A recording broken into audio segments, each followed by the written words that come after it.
नमस्कार बच्चों, मैं नील विश्वकर्मा। बहुत बहुत स्वागत है आपका हमारे इस YouTube चैनल साइंस वाला में। तो बच्चों, आज की इस वीडियो से हम कक्षा 10 की गणित के चौथे चैप्टर की शुरुआत करेंगे, जिसका नाम है द्विघात समीकरण। तो चलिए बच्चों, शुरू करते हैं आज की क्लास। तो देखिए बच्चों, कक्षा 10 की जो NCERT की गणित की किताब है, उसमें चौथा चैप्टर दिया गया है, जिसका नाम है द्विघात समीकरण, जिसे अंग्रेजी में क्वाड्रेटिक इक्वेशन कहते हैं। तो देखिए बच्चों, ये द्विघात समीकरण क्या है, द्विघात समीकरण किसे कहते हैं, द्विघात समीकरण कैसा होता है, ये सब समझने के पहले सबसे पहले आप ये समझिए कि चर और अचर क्या होते हैं। सबसे पहले आप ये समझिए कि चर और अचर क्या है। तो इसमें सबसे पहले आप हेडिंग डाल दीजिए चर, जिसे अंग्रेजी में वेरिएबल कहते हैं।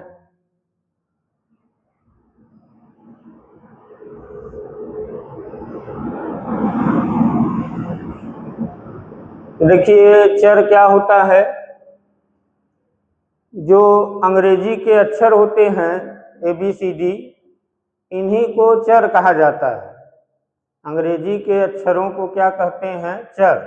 यानी A से लेकर Z तक जितने भी अंग्रेजी के अक्षर हैं, सबको आप चर समझ सकते हैं। तो चर किसे कहेंगे, अंग्रेजी के अक्षरों। यहाँ हम लिख दे रहे हैं कि अंग्रेजी के अक्षरों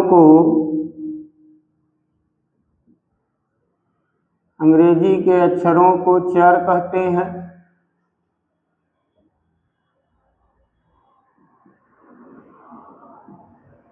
जैसे A, B, C, P, Q, R, X, Y, Z, R। ये जो अंग्रेजी के अक्षर हैं A से लेकर Z तक, हम पूरा नहीं लिखे हुए हैं, लेकिन A से लेकर Z तक जितने भी अंग्रेजी के अक्षर हैं, उन्हें आप चर कह सकते हैं। तो चर का मतलब आप समझ गए होंगे, अंग्रेजी के अक्षरों को क्या कहिए, चर। तो जहां भी अंग्रेजी के अक्षर दिखाई देंगे, आप उन्हें चर समझिए। अब देखिए अचर क्या है, अचर, अब हेडिंग डाल दीजिए अचर। अचर को अंग्रेजी में कांस्टेंट कहते हैं। अचर क्या है, ये जो गिनती की संख्याएं होती हैं, गिनती की संख्याएं 1, 2, 3, 4, 5, 6, 7, 8, 9, 10, 11, 12, 13 और आगे भी जो गिनती हैं, इन गिनती की संख्याओं को क्या कहते हैं, अचर कहते हैं। तो गिनती की संख्याओं को आप क्या समझिए, अचर। गिनती की संख्याओं को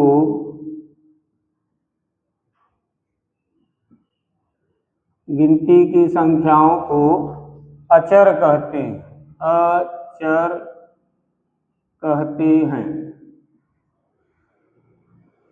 जो गिनती की संख्या है उन्हें आप अचर कहिए। जैसे 1, 2, 3, 4, 5, 6, ऐसे लिखते जाइए। जितनी भी गिनती की संख्याएं हैं वो सब क्या हैं, अचर हैं। तो चर अचर बच्चों यही होते हैं, जो गिनती की संख्याएं हैं उन्हें अचर कहते हैं, जो अंग्रेजी के अक्षर होते हैं उन्हें चर कहते हैं। जैसे देखिए, अगर हम यहाँ एक बहुपद लिखें, जैसे एक बहुपद है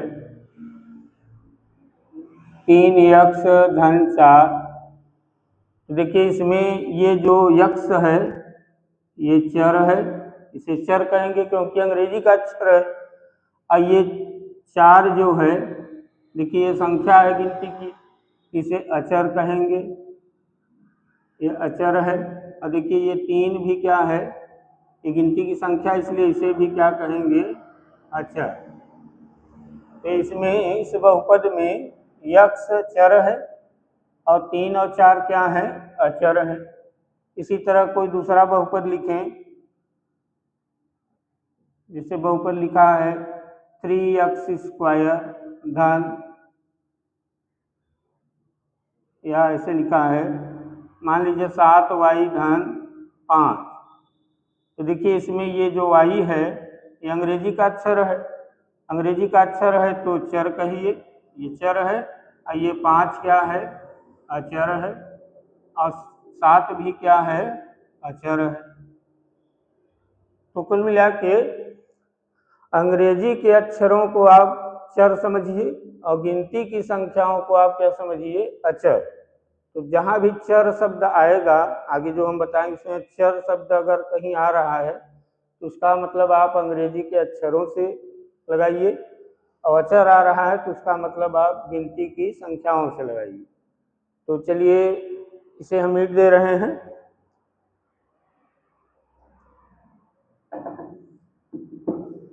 अब देखिए, अब आप ये समझिए कि द्विघात बहुपद क्या होता है, द्विघात बहुपद क्या है।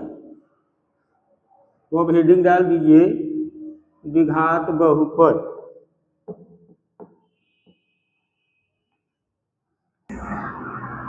हाँ तो चलिए बच्चों अब हेडिंग डाल दीजिए, द्विघात बहुपद, द्विघात बहुपद।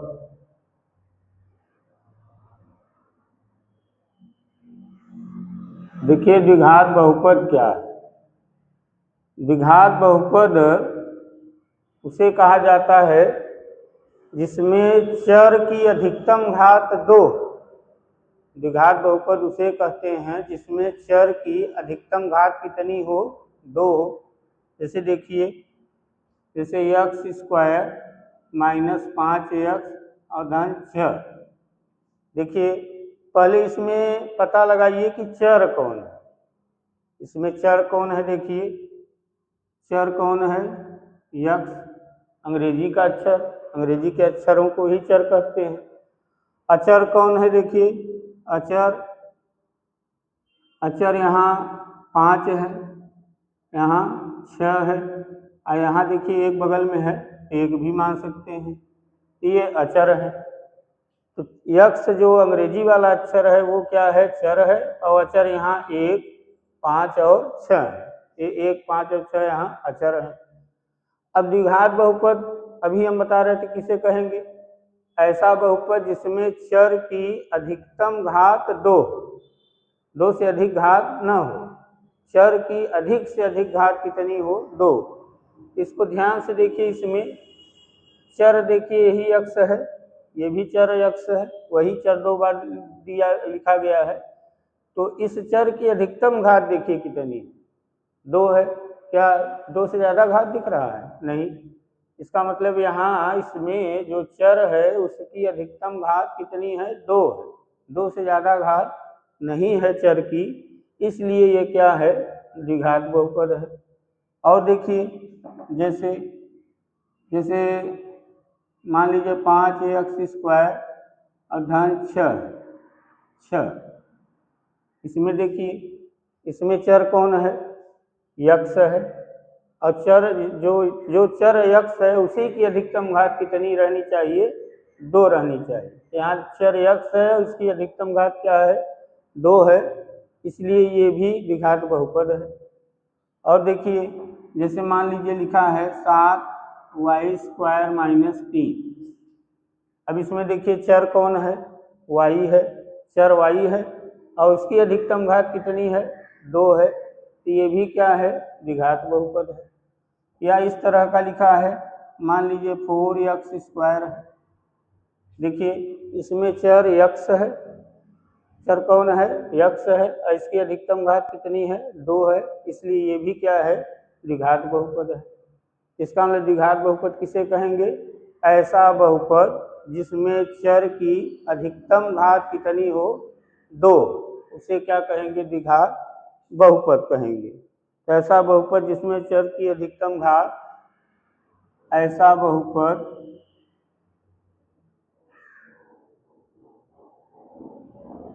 जिसमें चर की अधिकतम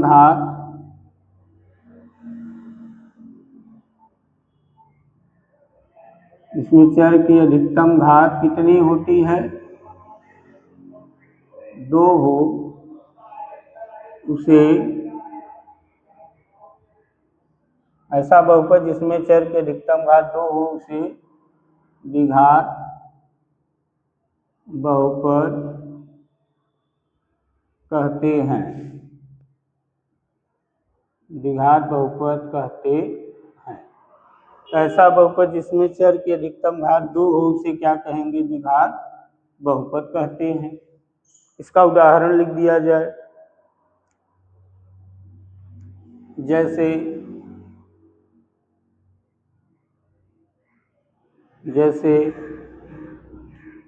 4x², जैसे ये वाला लिखें, x² माइनस 5x धन 6 कामा 7y² माइनस 3y धन 2 कामा 4x² कामा 5x² माइनस 3 आदि। ये सब क्या है, द्विघात बहुपद। अब देखिए द्विघात बहुपद का एक स्टैंडर्ड रूप भी होता है। द्विघात बहुपद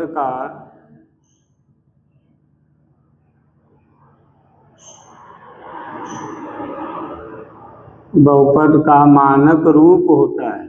मानक रूप मतलब स्टैंडर्ड फॉर्म। स्टैंडर्ड फॉर्म, इसका मानक रूप देखिए होता है ax² plus bx plus c। ये इसका क्या है, मानक रूप। ये द्विघात बहुपद का मानक रूप है, स्टैंडर्ड फॉर्म। इसमें देखिए, इसमें चर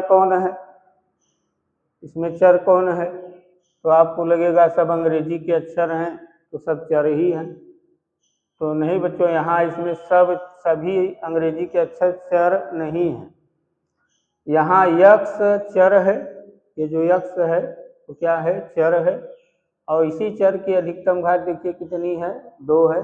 और चर की अधिकतम घात 2 है तो इसका मतलब ये क्या है, द्विघात बहुपद है। अब यहाँ a b c चर क्यों नहीं है, तो अभी तो चर ही है, अभी तो a b c अंग्रेजी के अक्षर हैं तो चर ही है। लेकिन हम इनको बताएंगे कि a b c यहाँ चर नहीं है। यहाँ देखिए हम लिख रहे हैं, यहाँ a, b, c वास्तविक संख्याएं हैं। a, b, c क्या है, वास्तविक संख्याएं हैं। तथा a 0 के बराबर नहीं। यानी अब देखिए, अब a b c को हम क्या बता रहे हैं, a b c क्या है, संख्याएं हैं, वास्तविक संख्याएं हैं। मतलब हम कह दिए कि a b c क्या है, संख्याएं हैं। तो अब आप a b c को संख्या समझिए। अब अगर आप a b c को संख्या समझेंगे इसका मतलब तब a b c क्या है, अचर हैं, क्योंकि संख्याओं को ही अचर कहते हैं। तो यहाँ a b c वास्तविक संख्याएं हैं, अर्थात संख्याएं हैं। तो आप a b c को क्या समझिए, अचर। अचर यहाँ कौन है, यक्स। ये द्विघात बहुपद का स्टैंडर्ड फॉर्म है। अगर द्विघात बहुपद को स्टैंडर्ड रूप में कहा जाए लिखने के लिए तो इसी तरह से लिख के दिखा देंगे तो स्टैंडर्ड फॉर्म माना जाएगा। अब इसको लिखना आसान है। यहाँ बताया गया a b c वास्तविक संख्याएं हैं, तो आप a b c के जगह कोई भी वास्तविक संख्या रख दीजिए। और चर यहाँ यक्स है ही, और यक्स की अधिकतम घात 2 है, तो a b c के जगह कुछ भी रखिए, जो बन के आएगा वही क्या है, द्विघात बहुपद। चलिए जैसे a की जगह हम 2 रख दे रहे हैं या 3 रखें, a की जगह क्या रख दें, 3, a की जगह 3 लिख दिए, आगे x²। बी के जगह अपने मन से कोई भी संख्या रखिए। तो चलिए हम -5 रख दे रहे हैं। आगे x प्लस सी की जगह कोई रखिए, 4 रख दें। तो देखिए 3x² - 5x धन 4, ये जो आया यही क्या है, द्विघात बहुपद है, क्योंकि चर x की अधिकतम घात कितनी है, 2। अच्छा, एक चीज यहाँ बताया गया कि ये 0 के बराबर नहीं होना चाहिए, यानी a के जगह 0 नहीं लिख सकते हैं। क्यों नहीं लिख सकते हैं? क्योंकि अगर a की जगह 0 लिख देंगे तो 0 का गुणा x² में होगा। a की जगह 0 रख देंगे तो 0 का गुणा x² में होगा, तो ये पूरा पद 0 हो जाएगा। और जब ये पूरा पद 0 हो जाएगा तो x की अधिकतम घात 2 वाला पद आपको नहीं दिखेगा, और जब x की अधिकतम घात 2 नहीं दिखेगा तब वो द्विघात बहुपद भी नहीं माना जाएगा। इसीलिए मना किया गया है कि a की जगह b की जगह कोई भी संख्या रखिए, लेकिन a की जगह 0 मत रखिए, a 0 के बराबर नहीं होना चाहिए। तो चलिए ये द्विघात बहुपद है। द्विघात बहुपद का ये मानक रूप है। अगर मानक रूप नहीं समझ पा रहे हैं तो इसे ये समझिए कि एक प्रकार का सांचा है। क्या है? सांचा।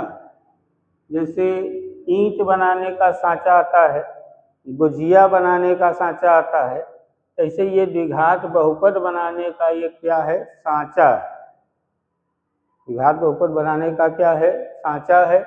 इसमें आप a, b, c के जगह कोई भी वास्तविक संख्या रख दीजिए, तो जो बन के आएगा वही क्या है? द्विघात बहुपद।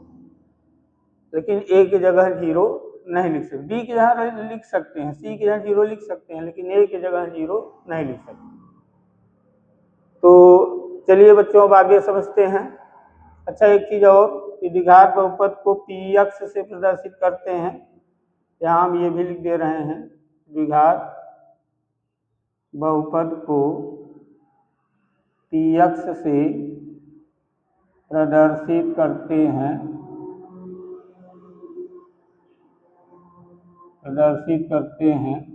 तो हम ये जो द्विघात बहुपद का मानक रूप है इसे हम px बराबर भी लिख सकते हैं, ऐसे ax² plus bx plus c, ऐसे लिख सकते हैं।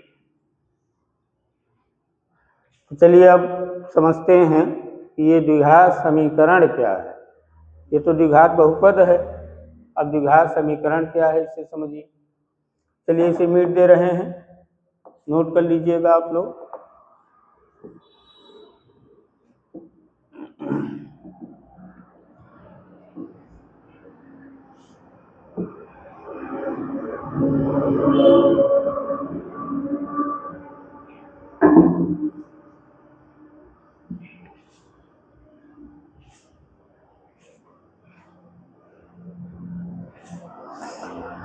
तो चलिए बच्चों अब हेडिंग डालिए, द्विघात समीकरण। द्विघात समीकरण, यही चैप्टर का नाम भी है, द्विघात समीकरण।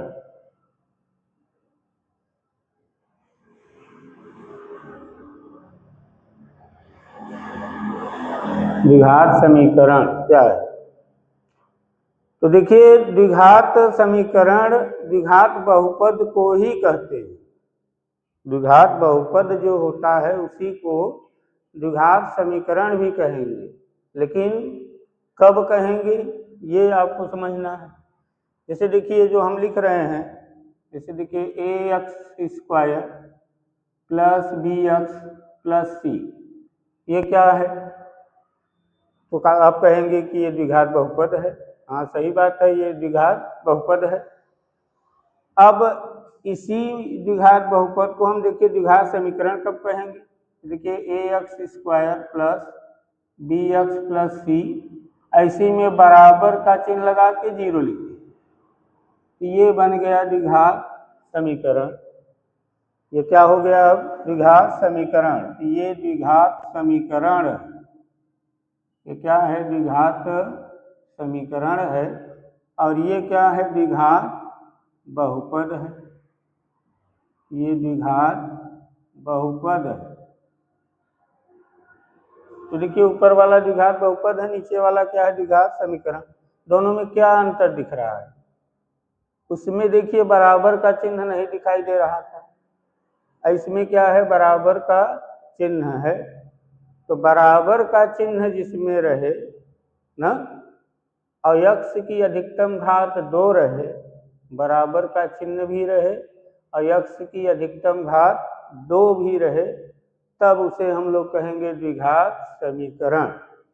कोई यहाँ जीरो जरूरी नहीं है कि जीरो ही रहे, ये तो स्टैंडर्ड रूप है।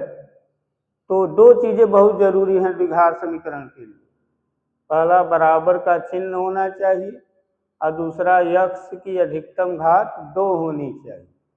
अगर ऐसा किसी समीकरण में दिखाई दे रहा है, क्या यक्ष की अधिकतम घात 2 और बराबर का चिन्ह दिख रहा है, तो समझ जाइए वो द्विघात समीकरण है।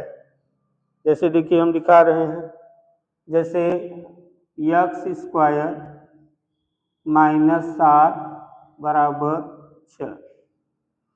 जीरो थोड़ी जरूरी थोड़ी है जीरो लिखे, तो स्टैंडर्ड रूप में जीरो हम लिख के दिखा दिए हैं। देखिए ये क्या है, इसमें वही दो चीज देखिए, बराबर का चिन्ह है ना, अक्षर यक्ष की अधिकतम घात क्या है, 2 है, तो बराबर का चिन्ह है, क्षर यक्ष की अधिकतम घात 2 भी है, इसका मतलब ये द्विघात समीकरण माना जाएगा, ये द्विघात समीकरण है। अच्छा ऐसे लिखा है, मान लीजिए 9x स्क्वायर धन मान लीजिए 7x धन 4 लिखा हुआ है बराबर 0 है। देखिए ये इसमें देखिए बराबर का चिन्ह है और चर की अधिकतम घात 2 भी है, इसका मतलब ये भी द्विघात समीकरण है। और देखिए जैसे मान लीजिए लिखा है 5x स्क्वायर ऋण 10 या 20 बराबर या ऐसा लिखा है 5x स्क्वायर -7x बराबर कुछ भी लिखा है या 0 लिखा है, तो ये भी क्या है, द्विघात समीकरण, क्योंकि बराबर का चिन्ह है और चर x की अधिकतम घात क्या है, 2 है। तो मतलब द्विघात समीकरण हम लोग उसे ही कहेंगे जिसमें बराबर का चिन्ह हो और जो चर रहे उसकी अधिकतम घात 2। अगर ये दोनों चीजें हैं तो समझ जाइए द्विघात समीकरण ही है ना। और जो द्विघात बहुपद होता है उसमें चर यक्ष की अधिकतम घात 2 होती है, लेकिन उसमें बराबर का चिन्ह नहीं होता।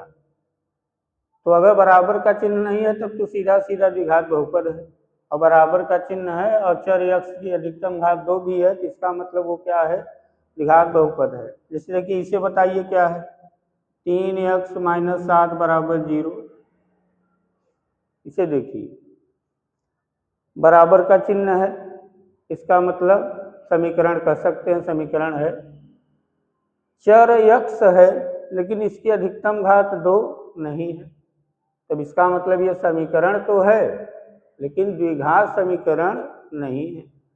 समीकरण तो है, बराबर का चिन्ह होने से समीकरण बन जाता है, क्योंकि देखिए यहाँ बराबर नहीं था, यहाँ बराबर लगा दिए, मतलब समीकरण बहुपद हटा के समीकरण कर दिए, तो बराबर है का मतलब समीकरण है।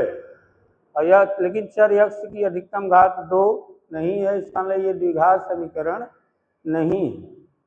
तो द्विघात समीकरण कब कहा जाएगा, किसी द्विघात बहुपद को 0 के बराबर कर दें तो प्राप्त समीकरण ही क्या कहलाता है, द्विघात समीकरण कहलाता है। यही हम लिख दे रहे हैं कि जब किसी द्विघात बहुपद को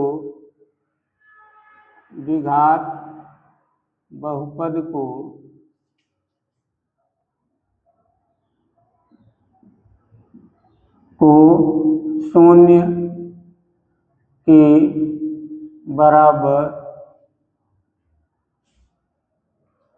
जब किसी द्विघात बहुपद को शून्य के बराबर कर दिया जाता है तो उसे द्विघात समीकरण कहते हैं। तो उसे द्विघात समीकरण कहते हैं। जब किसी द्विघात बहुपद को शून्य के बराबर कर दिया जाता है तो उसे क्या कहेंगे? द्विघात समीकरण कहते हैं। जैसे देखिए, जैसे एक्स स्क्वायर माइनस 5x धन 6 बराबर 0, ये द्विघात समीकरण है। अगर इतना देखें तो द्विघात बहुपद है ना, लेकिन ये पूरा देखिए क्या है? द्विघात समीकरण, क्योंकि बराबर का चिन्ह भी है और यक्ष चर यक्ष की अधिकतम घात 2 है।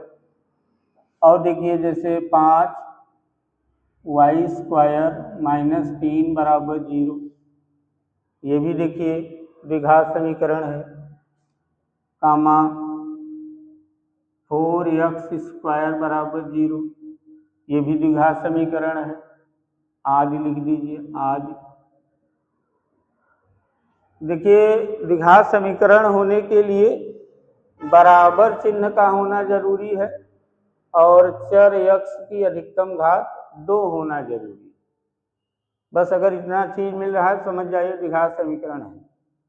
अब इसका भी स्टैंडर्ड रूप है, यहाँ हम लिख दे रहे हैं द्विघात समीकरण का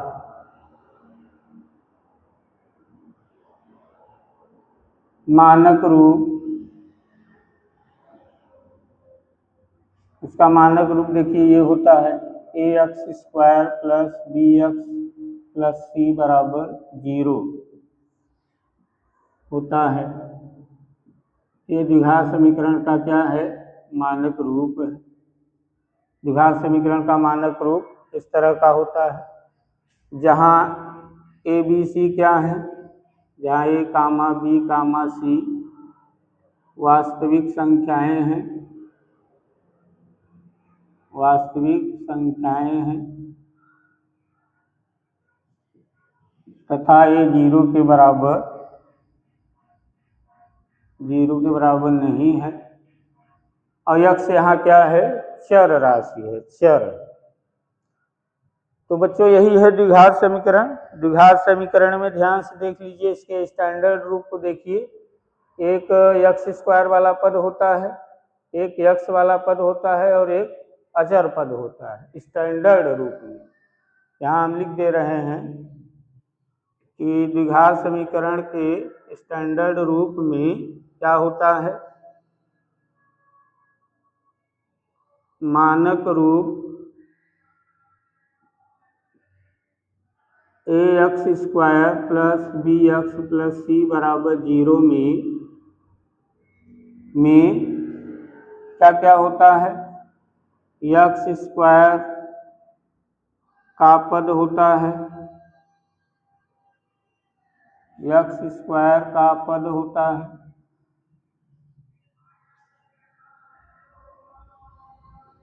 कामा यक्ष का पद होता है और अचर पद होता है, और अचर पद होता है। अब जरूरी नहीं है कि यक्ष ही हो, यक्ष या वाई भी हो सकता है। अगर A Y square plus B Y plus C बराबर 0 है तो वाई स्क्वायर का पद, वाई का पद और अचर पद होता है। यक्ष स्क्वायर के गुणांक, यहाँ यक्ष स्क्वायर का गुणांक ए को कहा जाएगा। यहाँ यक्ष स्क्वायर का गुणांक, इसमें यक्ष स्क्वायर का गुणांक क्या है? ए है, कामा यक्ष का गुणांक इसमें बी है और अचर पद इसमें कौन है? सी है। तो ये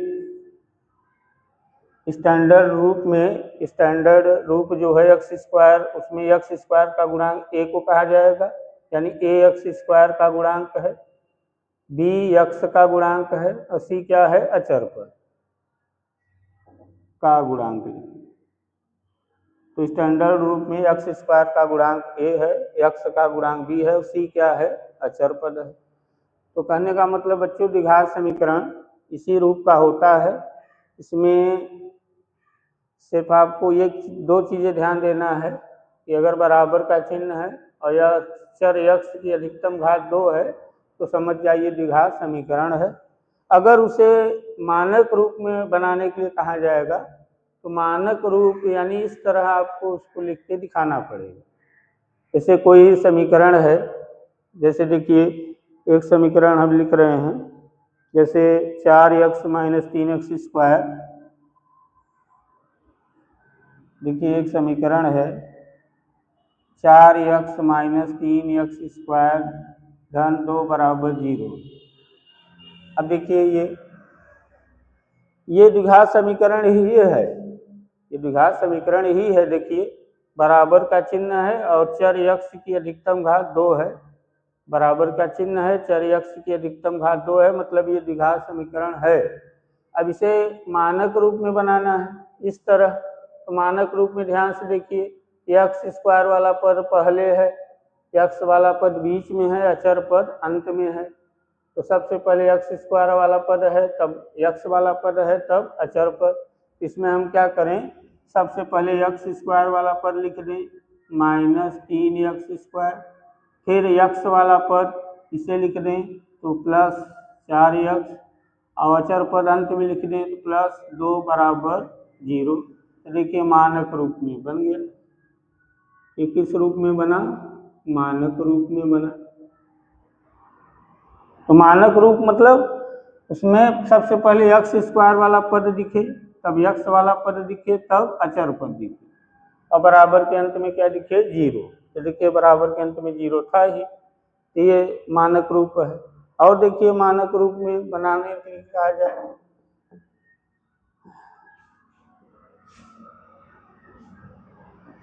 देखिए जैसे ये लिखा हुआ है, जैसे एक उदाहरण है, देखिए 5x स्क्वायर बराबर 9, 5x स्क्वायर बराबर 9। अब देखिए ये द्विघात समीकरण ही है, ये क्या है, द्विघात समीकरण है, ये द्विघात समीकरण है।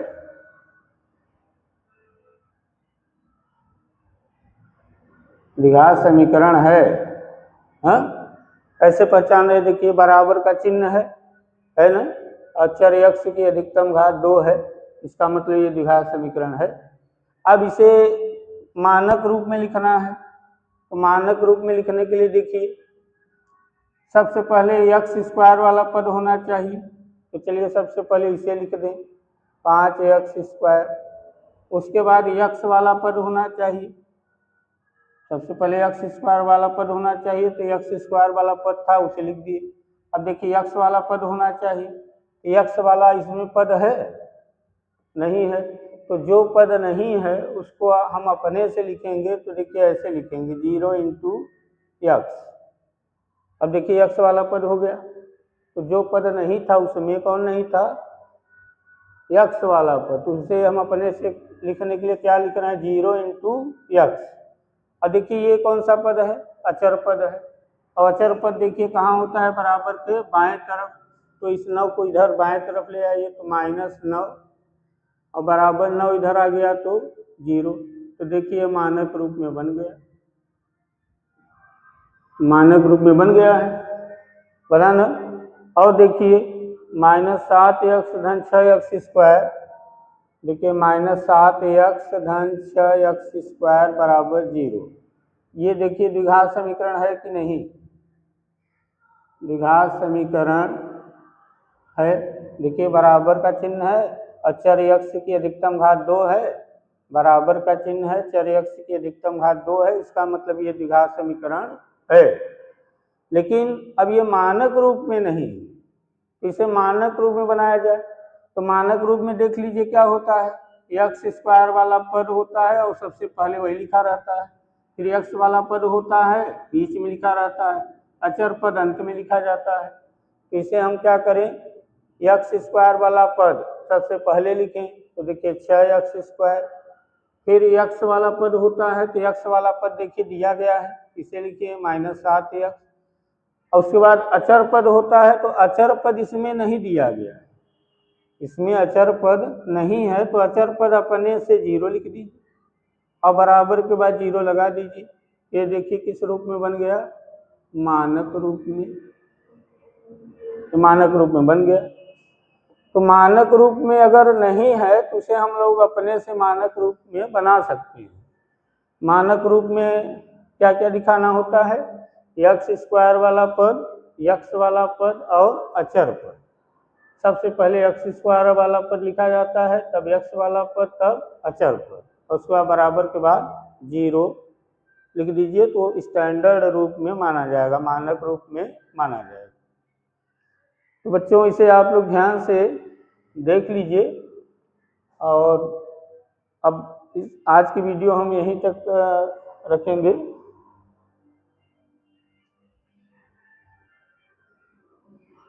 तो चलिए बच्चों, आज की वीडियो यहीं तक रखते हैं। इसके आगे वाले वीडियो में हम आपको जो प्रश्नावली के एग्जाम्पल दिए गए हैं उसके बारे में बताएंगे। तब तक के लिए नमस्कार।